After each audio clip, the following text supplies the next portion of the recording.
Hello and welcome to a worked example for sample P.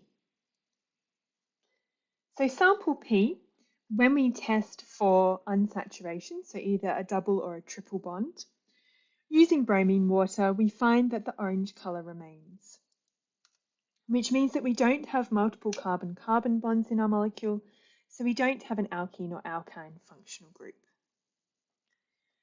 When we submit our sample to the oxidation test, we don't see a reaction, so the orange colour of our reagent remains, which means no oxidation occurs, which suggests that we probably don't have a primary or secondary alcohol or an aldehyde functional group.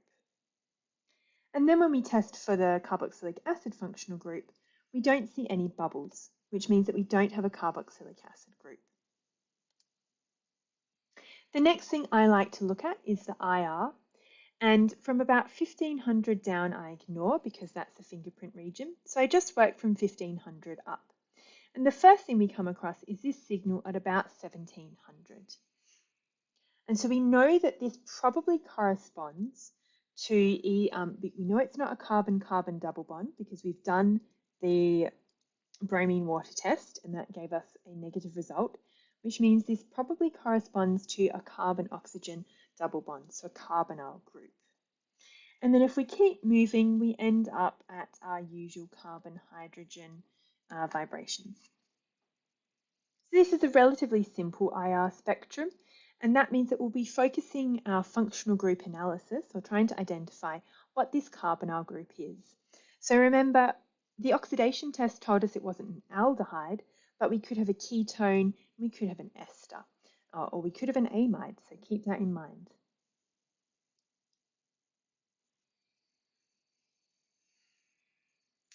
Next, I look at the mass spec.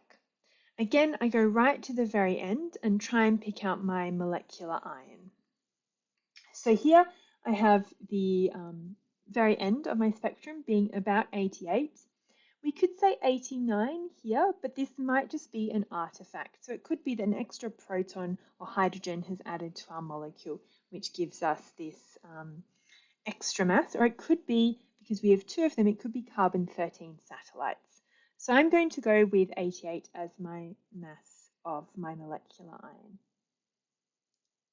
The next thing I look at is the NMR to help me determine how many carbons are in my molecule. So here we have 4 carbons in the molecule.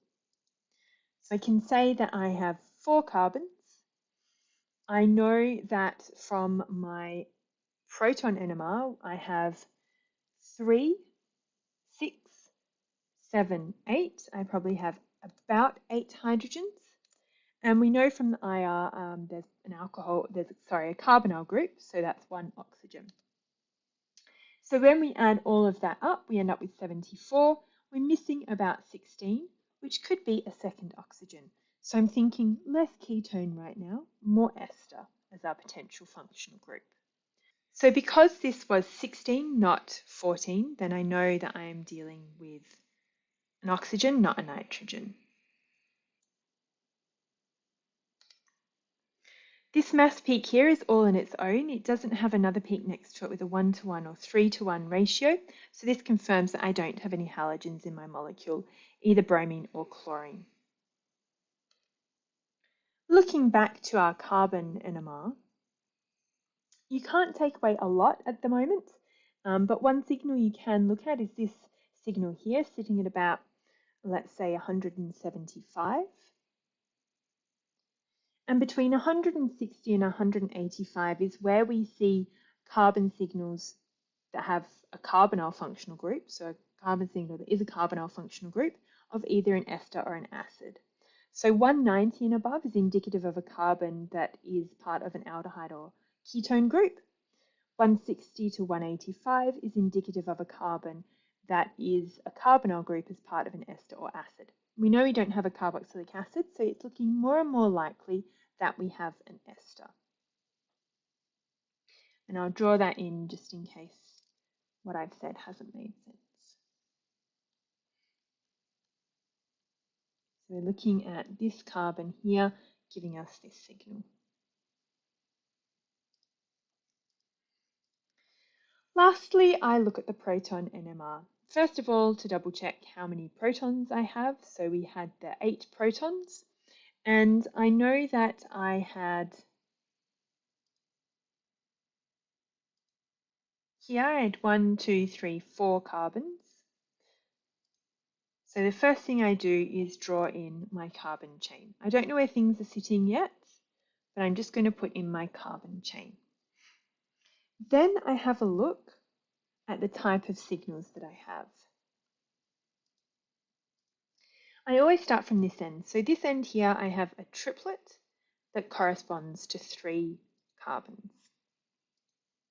It's a little bit it's a little bit downfield from where I usually see these signals. But again, we're thinking about a CH3 group that's attached to a CH2 group to give us that integration of 3 and that splitting of a triplet. So this is usually the end of a molecule, and I can go ahead and pop that in at the end of one of my molecules. The next thing I look at is my signal that corresponds for 2 protons, so it's probably this signal here, and it's a quartet, which means the only thing beside it is this CH3 group. So this is a dead giveaway that my carbonyl compound, or my carbonyl carbon, or another part of the molecule is in between.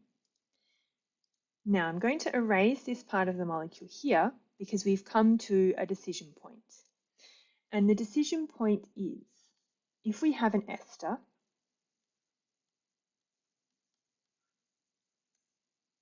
we have 2 different ways it can be set up. Here, we can have an oxygen or a carbonyl group. And how do we decide what we have? We have to look at our final signal. Our final signal is even further downfield. It integrates for 3, but it's a singlet. So we have a CH3 group all by itself further downfield. Sitting next to an oxygen as a more electronegative element than a carbon is going to shift this signal downfield. So we have our CH3 group next to an oxygen. If we have an ester, the next thing that we add is our carbonyl carbon group. So erasing this, what do we have next? It would suggest that our CH2 group, being more upfield, is actually next to our carbonyl carbon. So we can pop our carbonyl carbon in here, and our oxygen, and our CH3 group. This looks like the end of our molecule, but we always do a double check. Have we got 4 carbons? Yes. Have we got 2 oxygens? Yes. And do our protons match the number we have in our proton NMR spectrum? So 3, 4, 5, 6, 7, 8. Yes. Then we check the splitting pattern. Are these protons next to a carbon with protons attached? No, so they will be a singlet. Are these protons here as a quartet next to 3 other protons? Yes. And then our CH3 group here, being a triplet, is next to 2 other protons. So if you like to assign what signals belong where, you can do that now too.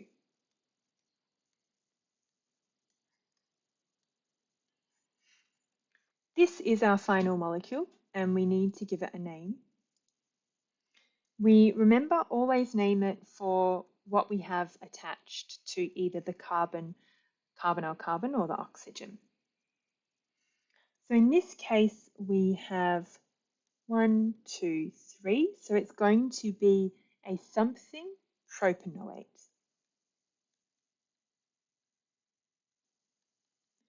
We only have one group here, so we only have a methyl group. So this compound here is methyl propanoate. But how do we know, apart from the NMR spectrum, where this methyl group will go, or which way our ester was orientated, either this way or this way? And how would the spectrum change if the carbonyl group sat here? So thinking about if we'd had ethyl acetate as opposed to methyl propanoate, what we would have expected to see here is, again, a CH3 singlet. So don't forget we have 3 hydrogens here. So we would have expected this to be a singlet, and then we would have expected these two signals to have switched. This would have been a quartet, and this would have been a triplet. So this would have been our triplet, and this would have been our quartet, which would have shifted downfield.